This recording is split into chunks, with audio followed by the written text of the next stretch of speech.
And so we come to the second horse, referring, of course, to the four horsemen of the election apocalypse. The New Yorker article about what's going to happen, the four things that are going to happen if the Democrats win.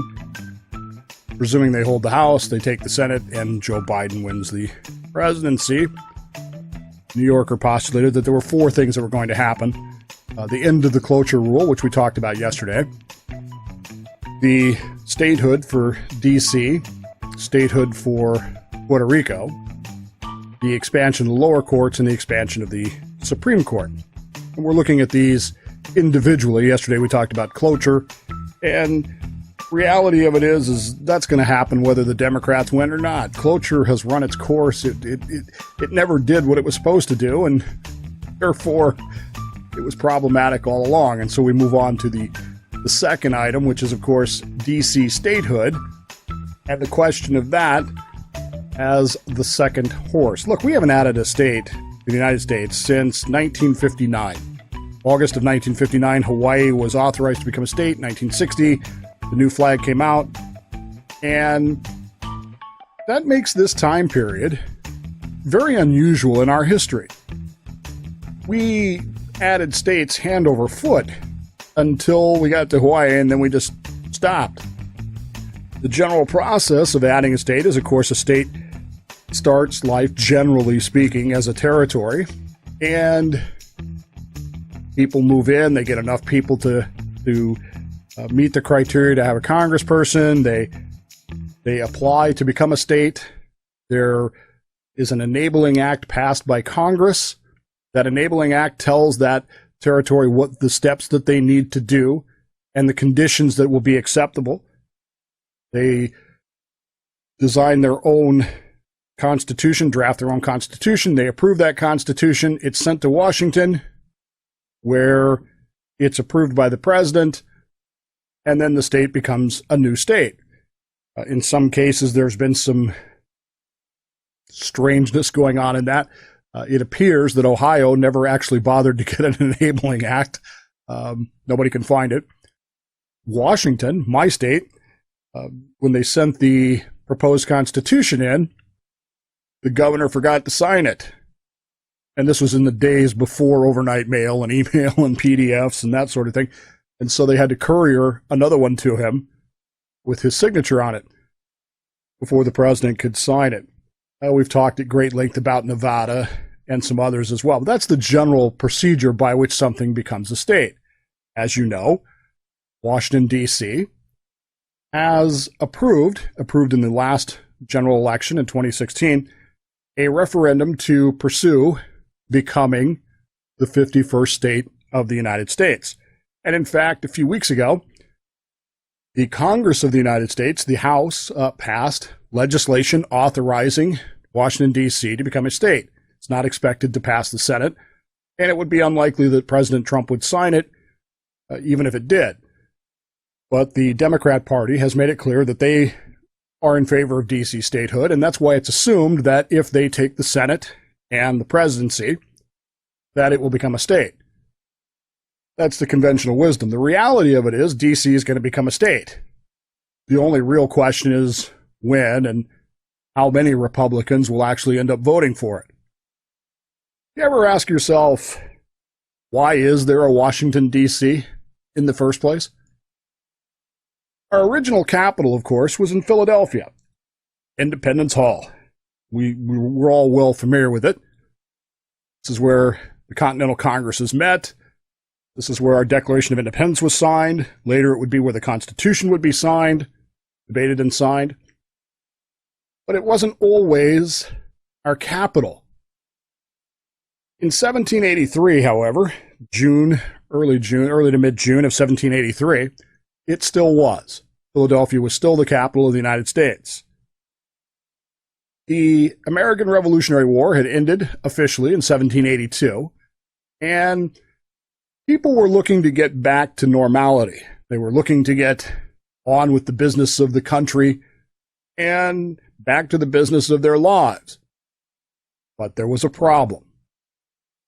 That problem was that many of the militia members who had served during the Revolutionary War, particularly in Pennsylvania, had not been paid.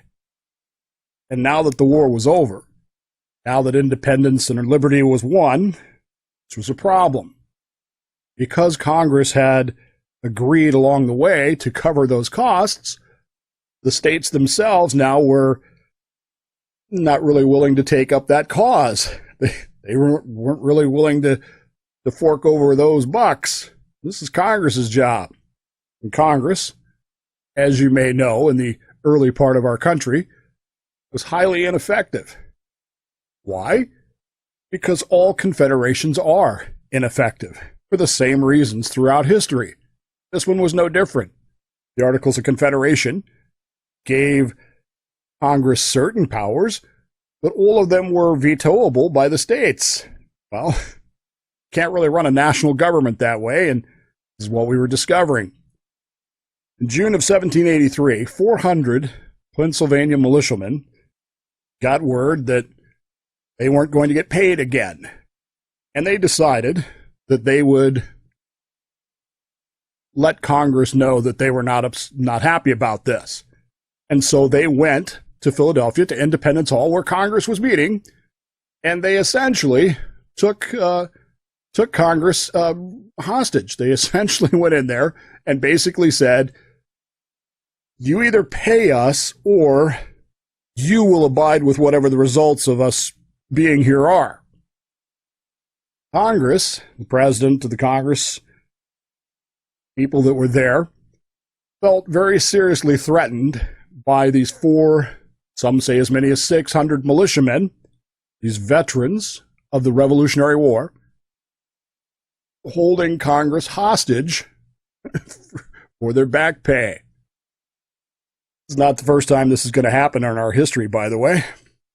But there is a good deal of discussion about what to do. Alexander Hamilton, who is, of course, a veteran of the American Revolutionary War himself, is sent out to negotiate with the militiamen, and he persuades them to wait. Give us some time to talk things over, and we'll get back to you. Which today I think we would recognize as the congressional two-step. But this may have been the very first time that it was ever really tried on citizens. Veterans, knowing that Hamilton was one of them, thought, okay, we'll give him a little bit of time, and they waited. Meanwhile, the delegation from Pennsylvania, or the delegation from Congress, went to the Pennsylvania legislature, which oddly enough was meeting in exactly the same building, and said, protect us. It's your job to protect Congress of the United States. You need to do this. And in what is perhaps one of the most interesting historical conundrums in the history of our country, Pennsylvania, their legislature, looked at this and said to themselves, okay, why would we do this? In essence, Pennsylvania's legislature, meeting in another room in the same building, basically told the Congress of the United States, your problem. Pay them or else. Not our problem. We're not dealing with it. President of the United States shot back with, okay, if you're not going to protect us, we're going to move Congress. We're going to go somewhere else. Now, to you and me, that sounds like a ridiculous, almost silly threat. But remember, in 1783, Philadelphia was heavily dependent upon the income that the legislative bodies was generating for it. I mean, think about this. All these people staying in hotels with their retinues, with their drinking and eating and tourism, coming to see the Congress of the United States and all this business going through here. Hey, this is good stuff. Congress is saying, well, if you don't protect us, we're going to move. And oddly enough, that threat, the threat of moving Congress somewhere else, had no effect whatsoever on the Pennsylvania legislature. And they basically said, bye, Felicia. And so the next day, Congress literally moved originally to Harrisonburg, a little bit west of there, and then finally on to New Jersey, and then on to New York City, and would not return to Philadelphia, at least not unofficially, until the Constitutional Convention 4 years later. And even that wasn't really Congress, it was the Constitutional Convention. The idea percolated for many, many months and many, many years, and many, many thoughts went into this. And it was decided that because of this little incident, that the federal government would need its own place, which it could, if necessary, guard itself, provide itself with its own security, and not have to depend upon the good feelings of one of the individual states to protect it. And so they put into the Constitution in 1787, in Article 1, Section 8, Congress shall have the power to exercise exclusive legislation in all cases whatsoever over such district not exceeding 10 miles square as may, by cession of particular states and the acceptance of Congress, become the seat of the government of the United States. This all came about because Pennsylvania refused to protect the Congress of the United States in the face of a veterans out rebellion, for all practical purposes, over back pay. George Washington got involved. He basically called the militiamen who were demanding back pay traitors and rebels, and at any rate, it all finally got settled because Congress moved to New Jersey anyway, which is kind of a weird thing to think about, but they did, and then eventually on to New York City. And then we went through the same arguments again. Who gets this national capital? Where is it going to be? New York City, remember, they built all kinds of stuff to try to keep it there. Philadelphia built a presidential palace to try to keep, or to get Congress to come back to Philadelphia. You know, all this stuff we talk about today about sports stadiums. Cities building sports stadiums so as to lure franchises in. This is nothing new. I mean, there's money to be made, and so that's why they do it.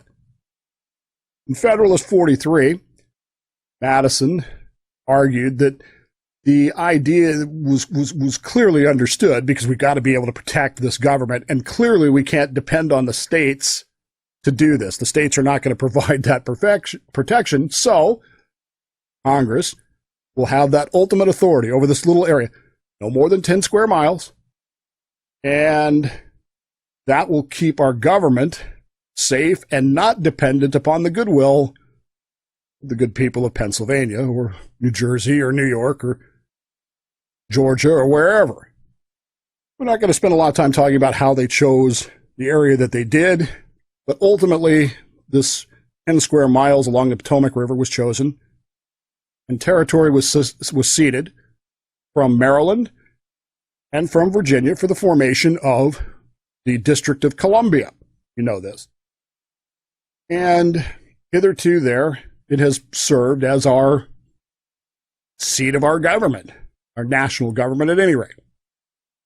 But now we come to 2016, and we come to the 2020 election, and the 2020 idea that a Democrat sweep will automatically mean that D.C. will become a state. This is an idea that has been batted around for a very, very long time. There's nothing new here, except that now we're beginning to see movement. Now we're beginning to see people go, it's not just an intellectual idea. It's not just a hypothetical exercise.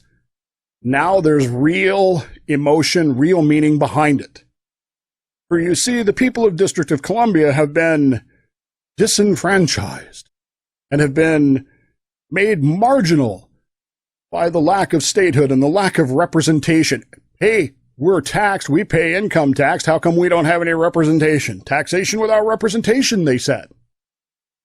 Now, of course, there are numerous solutions to this problem, but the only one that people seem to care about is statehood. If we make this a state, what then? And of course, this is seen as the second horse of the apocalypse, of the election apocalypse of 2020, because DC statehood carries with it some certain beliefs, some certain absolutes that people are accepting as this is done deal. If DC becomes a state, they will automatically have 3 electoral votes at start because they will have 1 representative and 2 senators. And it is presumed that those Congress members, 2 senators and a representative in the House, will automatically be Democrats because of the demographics involved and because of the way DC has always voted. It's automatically assumed that those would be Democrats. So that's going to affect the balance of power in the Congress, specifically the Senate. And with 3 more electoral votes, it could have an impact on presidential elections. That's the assumption that that's an automatic. But that all depends upon how we go about doing this, doesn't it? And it also depends on maintaining the status quo, which isn't necessarily a given, is it? I mean, think about some things here. All right, so let's say DC becomes a state. What happens to the tax base there? Right now, the tax base in Washington, D.C., sales tax, that sort of stuff, property taxes, that all goes to a city fund managed, overseen by Congress that operates the city functions. But if that goes to the state of Washington, Douglas, because that's what it's going to be called, Douglas Commonwealth, what changes? Do they raise those rates? Do they lower those rates? We don't even know for certain what land area is going to be selected for this. I don't know if you've been to D.C. or not, but much of Washington, D.C., at least the southern end of it, is clearly federal in nature. I mean, it's the National Mall, it's the Capitol, it's the White House. It's those kinds of things right up nestled against the north shore of the Potomac River. The rest of it could be considered residential, but much of it is parkland. A lot of it is, monuments and those sorts of things. How do you divide this? What remains? Because if you don't do that, in other words, if you completely eliminate the federal aspect of this, now we're back to Washington, D.C., the Douglas Commonwealth is now going to be responsible for protecting the federal government, for protecting Congress? Question mark. The assumption is then that not all of that land becomes D.C., the state. One of it does. And given the nature of Washington, D.C., the demographic nature of it, you're going to, like all big cities, have difficulties because you're going to have affluent areas and you're going to have very poor areas. And if you've ever been to Washington, D.C., you know what I'm talking about. The tax base alone, what's federal, what's state, what land area, who defends Congress? We've actually managed to come full circle with the same argument that got us Washington, D.C. in the first place. Who's going to protect this? Who's going to decide this if this becomes a state? What are they going to do? Put up a border? I don't know. There's actually a proposal from those who think about these things to have a commuter tax in the state of Washington, Douglas Commonwealth.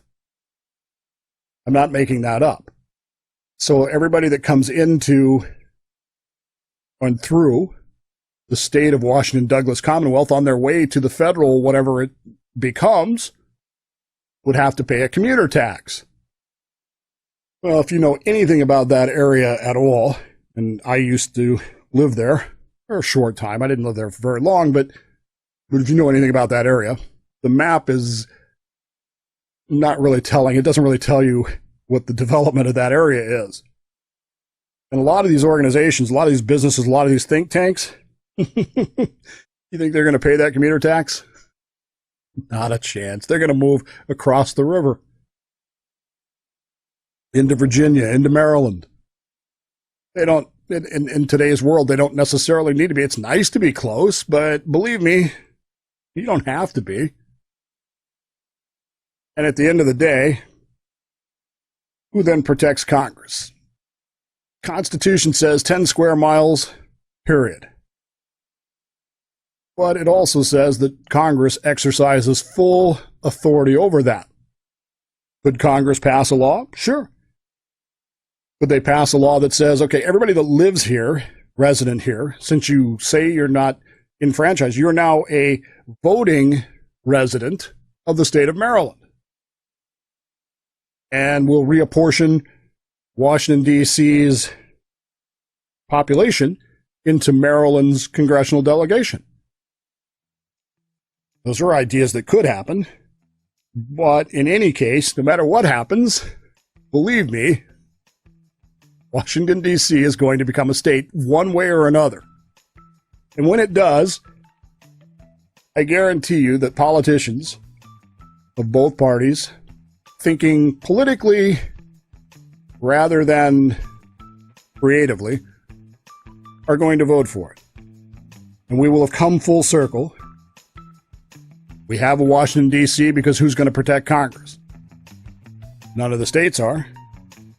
And now we're going to be right back in that same situation again, aren't we? What happens if some angry mob decides to shut down Congress? Right now, what happens is the federal police force in Washington, D.C. and the National Guard can defend it. What happens when there's a governor who says no? Far-fetched, you say? I don't think so. But we'll see. In any case, the U.S. Army's Department of Herald Registry, I guess, has already designed a 51-state flag, so there you go. That's what it's going to look like. And I also guarantee you this. A majority of Republicans in Congress will vote for D.C. statehood.